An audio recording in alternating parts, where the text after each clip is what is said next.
звонкому шла девица с горюшком, ноченькой глубокою.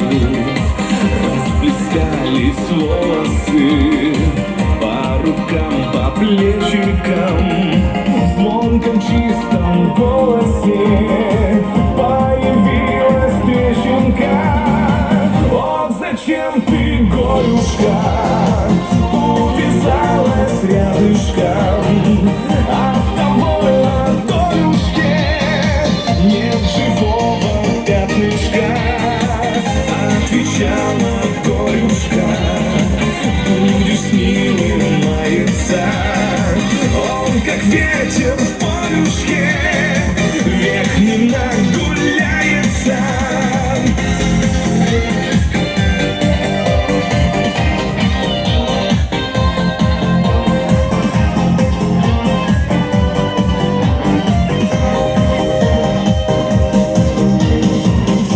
Добром и ласкою с ним тебе не справиться. Жизнь не будет сказкою. Воротись, красавица, как по полю полюшку. Ой, по широкому ветер свищет волюшку, ноченькой глубокою. Ох, зачем ты,